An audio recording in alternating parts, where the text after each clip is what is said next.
Hi guys, welcome back. In this episode I'm concentrating on painting the outside and taking a break from building out the inside of this workshop. On the outside I was pretty pleased with the way that the sky came out, just using some stencils that I made myself.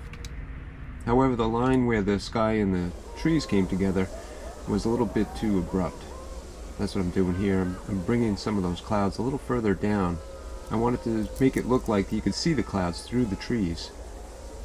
The way it was with that harsh line kind of made it look like a mountaintop, way off in the distance.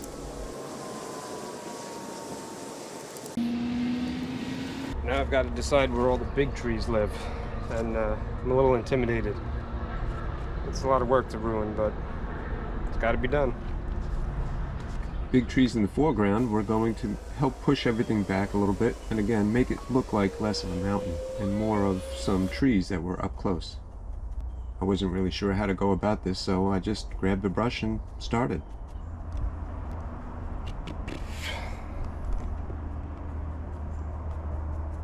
This is going to take a long time, and it's going very slow, but that's nice. I don't want to do something all of a sudden and, oh man, I made a big mistake. So, we're just going to have to take our time. Now my plan here was to put the background of the trees, just very dark colors, in the approximate spot where the trees are going to be. It killed me to know that after that I would have to do highlights, midtones, and then highlights on top of that. And I was still in the middle of blending where the sky and the trees came together. It all seemed kind of crazy to me because I had just painted these clouds and here I was, going over them again and making some of it go away, knowing that the trees that I paint eventually might cover all of this.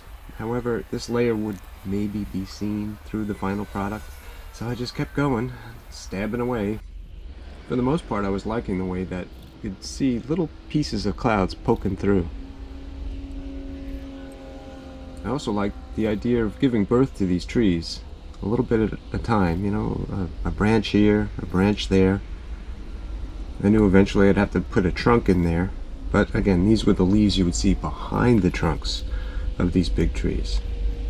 And then there were going to be palmettos, and man, my mind was really racing, and it was neat though. It's fun to have projects like this.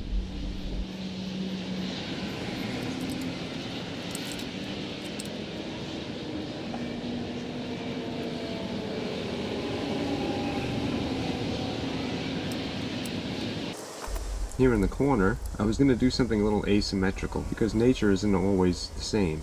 You see that tree the kayak is tied to? Most of the limbs go to the left. So on the back of the truck, I picked that pillar in the corner as a potential trunk. I tried to make believe that was the trunk of a big tree, and there were branches coming off of it. You can see them making their way towards the left as it goes up and towards the top. Something told me this was going to be a nice framework for the mural on the back of the truck. You can see every once in a while I step back and I have a look. I'm like, oh, is this working? I don't know. Let's just keep going. I fancy myself an artist only as a hobbyist. I'm not a professional.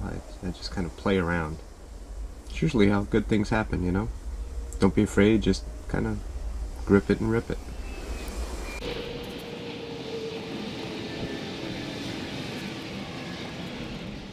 This is a big project and it was going to require a lot of paint. A gallon of paint could be like $60 or something at a typical store. I had gone to a place called Restore down here in Florida. I don't know, there's a couple stores that bear that name. I think it's a chain. Anyways, they got these gallons of paint, basic colors. I got blue and greens, and it was only like $15 a gallon. I thought that was pretty neat. I knew I could use them like primary colors to mix whatever really, whatever shade I needed.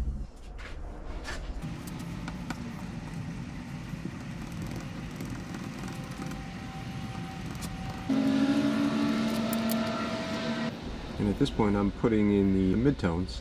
Now we're starting to feel a little bit more like a tree. Instead of just one dark color, I was adding some of the leaves that would be a little bit closer. Again, eventually I wanted to put branches in there and stuff, but one thing at a time. For now, it was kind of feeling like my inner Bob Ross was really starting to come out.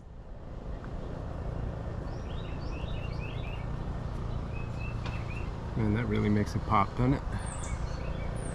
That's pretty neat. Just a little bit. Not too much. Just where the sun is hitting it.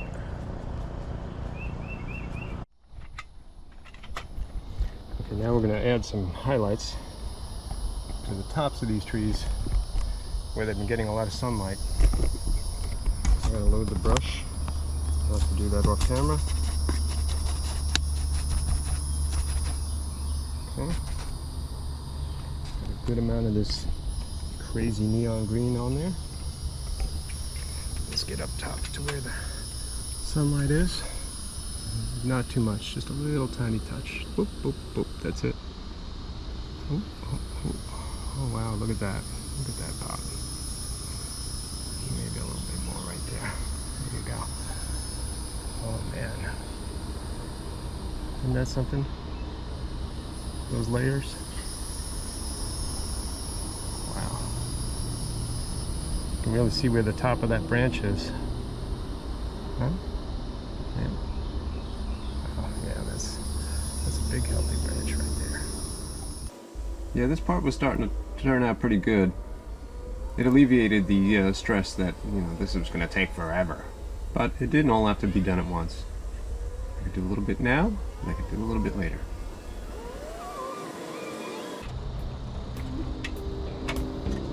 Popping like popcorn. One side of the truck done, I thought it was a good time for a break. Not too bad. Now we're going to take the brush. I'm going to wash it off.